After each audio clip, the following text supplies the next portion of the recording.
નમસ્કાર, news for ઇન્ડિયામાં આપનું સ્વાગત છે. હું હિમાની આપની સાથે. તો નજર કરીએ આજના ટોપ 10 સમાચાર પર. આજે યશસ્વી વડાપ્રધાન નરેન્દ્ર મોદીનો જન્મદિવસ છે. વડાપ્રધાન નરેન્દ્ર મોદી આજે 74 વર્ષના થયા. અનેક સંઘર્ષો છતાં તેઓ ઉત્સાહથી ભરેલા છે. તેઓ 4 વખત ગુજરાતના મુખ્યમંત્રી રહ્યા અને દેશના 3 વાર વડાપ્રધાન પણ બન્યા. યશસ્વી વડાપ્રધાન નરેન્દ્ર મોદીના જન્મદિવસ અવસરે મુખ્યમંત્રી ભૂપેન્દ્રભાઈ પટેલે તેમને ગાંધીનગરમાં રાજભવન ખાતે મળીને જન્મદિવસની શુભેચ્છાઓ પાઠવી હતી અને પૂજ્ય દાદા ભગવાનનું જ્ઞાની પુરુષ પુસ્તક જન્મદિવસ ભેટ રૂપે અર્પણ પણ કર્યું હતું. આજે અનંત ચતુર્દશી છે, ત્યારે ગુજરાતમાં 10 દિવસ સુધી લોકોએ રંગેચંગે ગણેશોત્સવની ઉજવણી કરી હતી. આજે બપ્પાની વિદાય માટે ભાવિકો ડીજે તો ઢોલ નગારાના તાલ સાથે નીકળશે, ત્યારે રાજ્યના 4 મોટા શહેર અમદાવાદ, સુરત, વડોદરા અને રાજકોટમાં પોલીસના ચાપતા બંદોબસ્ત વચ્ચે ગણેશ વિસર્જન યોજશે. હવામાન વિભાગની આગાહી અનુસાર આજે રાજ્યના કેટલાક વિસ્તારોમાં હળવો વરસાદ પડે તેવી શક્યતા છે. રાજ્યના અનેક વિસ્તારોમાં છૂટોછવાયો વરસાદ વરસી શકે છે. હવામાન નિષ્ણાત અંબાલાલ પટેલની આગાહી અનુસાર દેશમાં ભારેથી અતિભારે વરસાદ વરસી શકે છે.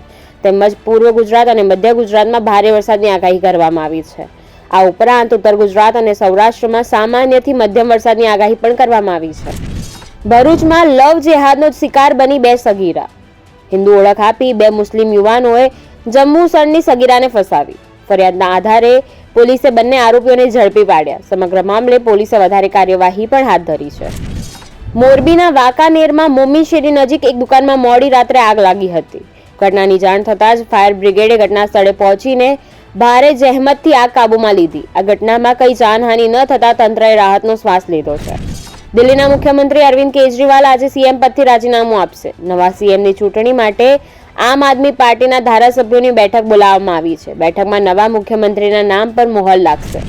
કેન્દ્રીય નાણામંત્રી નિર્મલા સીતારમણ 18 સપ્ટેમ્બરે નવી દિલ્હીમાં એનપીએસ વાત્સલ્ય યોજના શરૂ કરશે. નાણામંત્રી એનપીએસ વાત્સલ્યના સબસ્ક્રિપ્શન માટે ઓનલાઈન પોર્ટલનું પણ અનાવરણ કરશે. ભારત અને ચીન વચ્ચે એશિયા હોકી ચેમ્પિયન્સ ટ્રોફી 2024ની ફાઇનલ મેચ આજે ચીનના ઉલુનબુર ખાતે ભારતીય સમય અનુસાર બપોરે 3:30 વાગે શરૂ થશે. ભારતીય હોકી ટીમ 5મી વખત એશિયા ચેમ્પિયન્સ ટ્રોફી જીતવા માટે મેદાનમાં ઉતરશે.